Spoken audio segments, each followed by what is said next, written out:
Okay, this is going to be a different vlog this time. I'm going to be talking about 2 topics instead of 3, and both these topics are pretty much the same topic. I want to talk about the huge change in leadership that's happening at Disney. For example, at Lucasfilm, which is of course owned by Disney, their president, Kathleen Kennedy, is stepping down, and it sounds like she's going to remain in a producing role. And she's chosen her replacements to be Dave Filoni and Lin-Manuel Brennan. Now, for over a decade, Kathleen Kennedy was the president of Lucasfilm. I've enjoyed much of the Star Wars content to come out during that time.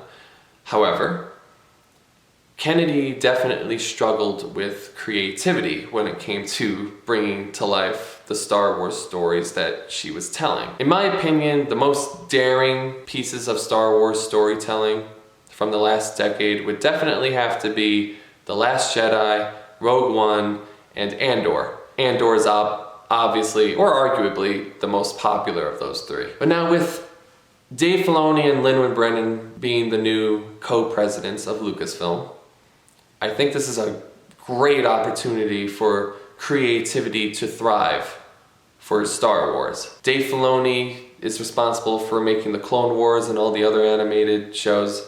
I haven't seen any of those animated shows, but I am familiar with their impact. Dave Filoni also helps to bring to life the Disney Plus Star Wars shows like The Mandalorian. Now, I still do have concerns because the 3rd season of The Mandalorian was not terrible, but it was definitely the weakest and most unfocused season of the show. I hope creativity stabilizes in the future with these 2 about to be the new presidents of Lucasfilm. But if there's something I really do worry about a lot, it's the fact that Kennedy and Lucasfilm, and I guess Disney as a whole, are just so reactionary to the more unhinged, 2-hour-long YouTube rants types of criticisms. You can't please everybody. Lucasfilm, it's Star Wars. Star Wars is fun. Let's continue to have fun with Star Wars. Now, when it comes to Disney as a whole, Bob Iger, the president of Disney, is going to get replaced by Josh D'Amaro. Dana Walden is going to be the new chief creative officer. Dana Walden played a big part in the streaming for the company, and Josh, he was in charge of the theme parks for Disney.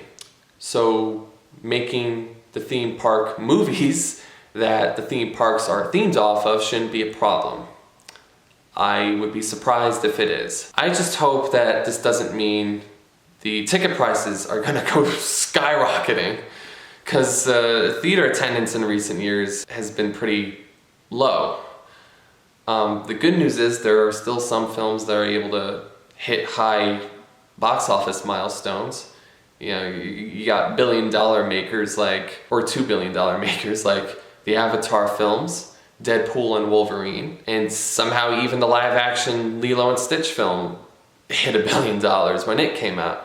And these are all Disney films, by the way. Now, if there's something I am concerned about when it comes to this, Dana Walden sounds like she's gonna be trying to implement more AI-driven storytelling, as I heard it's being referred to as, in future films.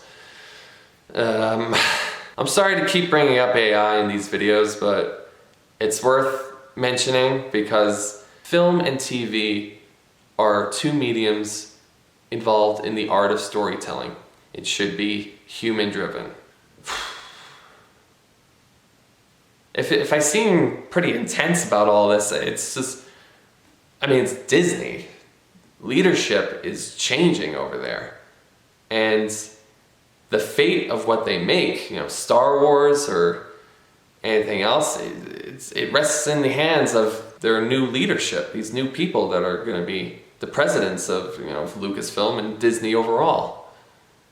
I think the fate of Disney is worth keeping an eye on. They've had successes, they've had failures, but a lot of those failures happened only because they just chose to listen to the wrong criticism. But I will say this though, please knock it off with the live action remakes of your classic animated films.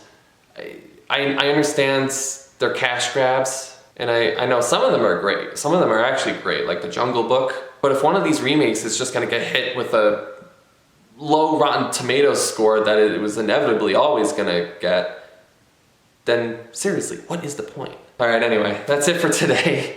I will see you at the next React, and let's keep an eye on the fate of Disney. I hope it's a great future for them.